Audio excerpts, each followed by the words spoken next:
Hi అండి, అందరికీ నమస్తే. నేను మీ సునీల్ మద్దాల. మా భూమి మీద నీ పెత్తనం ఏంటయ్యా? నాకు తెలియకడతాను.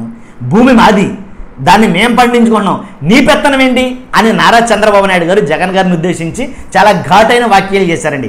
ఏంటి ఆ వ్యాఖ్యలు అంటే కనుక, మా భూమి మీద, మీ భూమిది, మీరు కష్టపడ్డ భూమిది, మీరు సంపాదించుకున్న భూమిది, మీ భూమి మీద జగన్ పెత్తనం ఏంటి అని అన్నాడు ఆయన. అన్న తర్వాత పట్టాదారు పాస్బుక్ చూపించడం జరిగింది. ఆ పట్టాదారు పాస్బుక్ మీద జగన్ గారి బొమ్మ అయితే ఉందండి, వాస్తవం అది.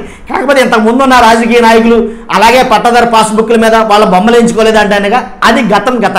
ఇప్పుడు వర్తమానం కాబట్టి ఇప్పుడు ఆయన చెప్పేది ఏంటంటే కనుక, ఎవరు నారా చంద్రబాబు నాయుడు గారు చెప్పేది ఏంటంటే, వాళ్ళ భూములు అయితే వాళ్ళ భూముల మీద నీ పెత్తనం ఏంటి, వాళ్ళ భూములు పట్టాదారు పాస్బుక్ల మీద నీ ఫోటోలు ఏంటి, వాళ్ళ భూములు కాబట్టి వాళ్ళ ఫోటోలు ఉండాలి. ఎవరి ఫోటోలు ఉండాలి?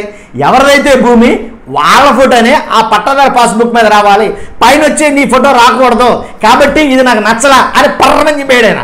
కాబట్టి పట్టాదారు పాస్బుక్ మీద ఎవరు ఫోటో ఉండాలంటే కనుక భూ హక్కుదారుడు ఎవరో, ఆ భూమి ఎవరిది, దాని హక్కుదారులు ఎవరు, వాళ్ళ ఫోటోలే ఉండాలి, నీ ఫోటోలు ఉండమేంటి అని అడిగాడు ఆయన. మరి నెక్స్ట్ ఒకవేళ నిజంగా టీడీపీనే వస్తే కనుక, ఒకవేళ మేబీ వస్తే కనుక అప్పుడు పట్టాదారు పాస్బుక్ల మీద నారా చంద్రబాబు నాయుడు గారి ఫోటోలు ఉండమంటారా?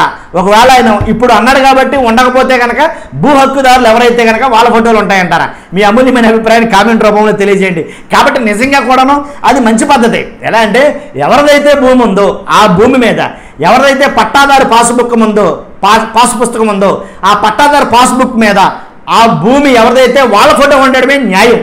నారా చంద్రబాబు నాయుడు గారు మాట్లాడారని నేను మాట్లాడలా, వాస్తవం కూడా ఎవరిదైతే భూమి వాళ్ళ ఫోటోనే ఉండాలి కదండి.